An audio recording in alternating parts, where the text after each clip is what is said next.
Hello everyone. This video is my response to the land redistribution without compensation policy of South Africa. As you can see, I don't show my face or name in the video due to fear of safety for me and my family. 74% of farmland in South Africa land is owned by 8% of whites. These whites got this land as ancestral property which was stolen from blacks. The Dutch whites came and took the land of innocent Africans by force and inhuman cruelty. No whites were upset when people were killed, enslaved and subjected to apartheid. But now when the land is redistributed to its rightful owner, the whites claim injustice. How ironic. Some white Africans I meet say to me that blacks are incapable people to defend their land in the first place. They claim that slavery and apartheid was the best thing that happened to blacks and it made them modern. Well, to that I say, there are a lot of successful countries in the world without a slave and apartheid past. And moreover, slavery and apartheid was only for benefit of whites, while the blacks were tortured and got a few crumbs from their own land. Any person will always prefer to live as a free man on his own land and hut, than be a slave in a big mansion. Let me show the history of these inhuman deeds in Africa. When the Dutch colonizers invaded Africa, they wanted the land and labor for their economic benefit. They exchanged weapons for the captured tribe members and took those slaves to their colonies too. Black slaves among African tribes could become family members or achieve higher status in the black society. But under the whites, they had no chance. They were given new names and branded. The blacks under whites were subjected to worst subhuman conditions imaginable. To avoid suffering, blacks often committed suicide or starved themselves to death. Black women and children were sexually abused by the white colonizers. Meanwhile, the tribes in Africa became more engaged in war with these newly acquired firearms. The black Africans were made to work as slaves in their own country by the white colonizers. Those who could not fulfill the farm duties were tortured, whipped, and hanged. The underachievers had their hands cut off as an example to other slaves. Then after freedom from slavery, apartheid was set up by the whites to racially dominate and discriminate blacks in their own land and control all the African resources. Blacks were sidelined to poorest located and work as very cheap labor in gold mines. Any protest was unlawful as blacks were not citizens in their own land. Inhuman experiments were done on blacks to find cure for diseases.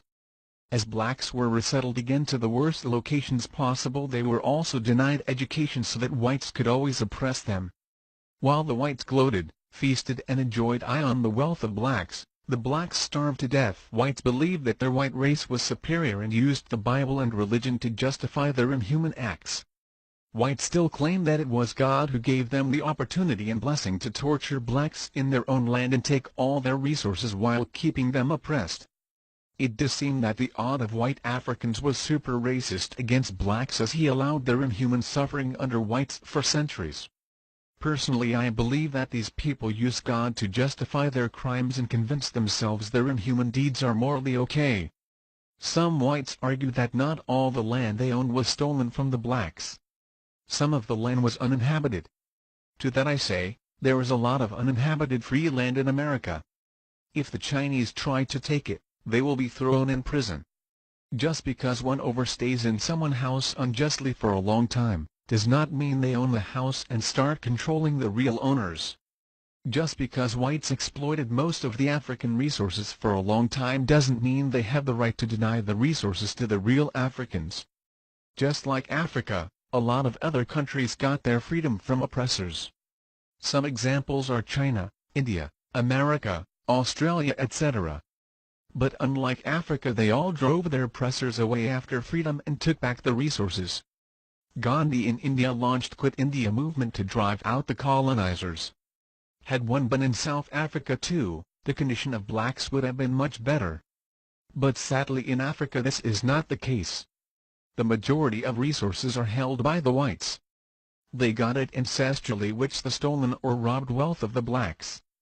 This unjust concentration of wealth and African resources in hand of white minority denies blacks to prosper in their own land.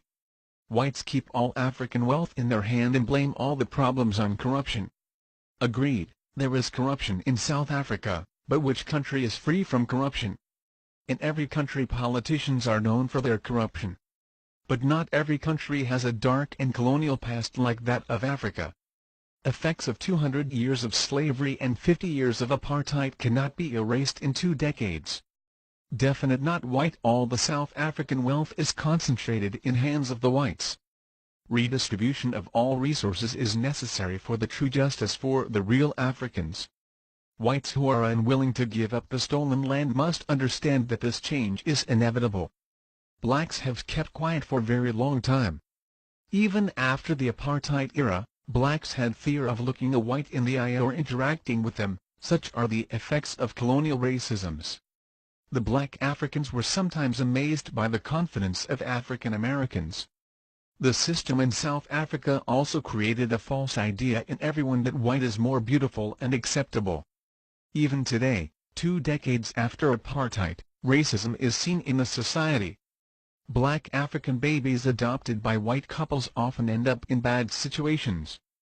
They are many times abused by the biological children, starved to death or contributed to human trafficking.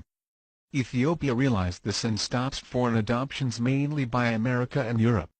Whites twist history, facts and science to justify all the evils in Africa, and turn a blind eye to years of racial injustice up to today. These are some of the things whites say to justify and keep the stolen land, and I will answer each one. Number 1. Why not give it to the people who's been doing this for years instead of taking their farms and giving it to fucking retards who have no experience at all? Well, just because you have the stolen land for years, does not make it yours. Just like an illegal Mexican living in America is not a citizen of U.S. and has no right to stay there, no matter how long he has been staying there.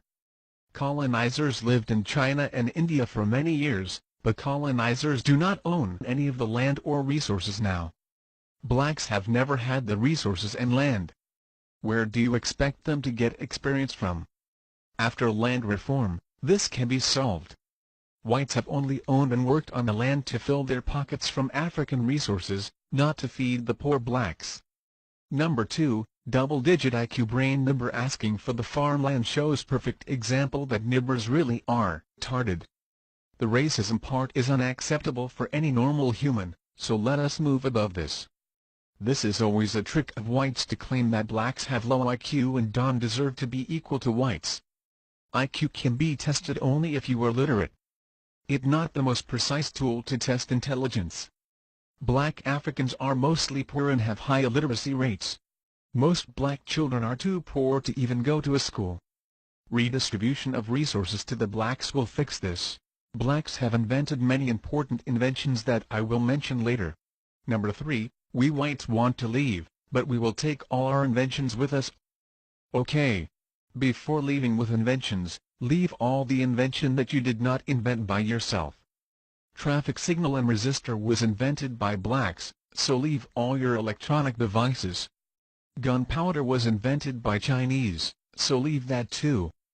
Zero was invented by Indians. Leave all modern mathematics and its applications in every field too. White people are diplomatic but stab when unexpected. Some whites openly send racist and mean hate comments on Winnie Mandela death, a person who fought to end oppression on blacks. Many talk with sugar-coated words about peace and justice, whereas they have shown none to anyone. Black people are either very friendly or very aggressive. But they are same on the inside and out. Whites insist that, without them, the blacks would starve and die and that they work for black families. This is a total lie. Blacks existed way before the white colonizers came and will exist even if they go. Whites use the African resources to prosper themselves and give leftover crumbs to the blacks. The blacks can use their resources for themselves without the white control. And whites don't teach blacks about hard work. Blacks did it for 250 years without decent payment and unbearable torture. Every black over 30 in South Africa has suffered from apartheid, and whites above 30 have enjoyed it. Whites enjoyed all the resources for themselves too long. We all must remember our pasts. Amusingly, blacks are asked to forget everything. Which other group forget the past and present injustices? Jews? Indians? Chinese? Japanese? Korean? Wait. No one else does. It's natural that the 30-plus blacks Africans fight and take vigorous efforts to get justice for the blacks. Blacks have been kept at a disadvantage for centuries. But all things must change. There are many evil in our society that needs to be put to an end. For example, modern slavery, water, food scarcity and female mutilation. But for this, the redistribution of African land and resources to the black Africans is very necessary and should be done first. I sincerely hope that all will understand this and come forward for the political and economic equality and opportunity for African blacks.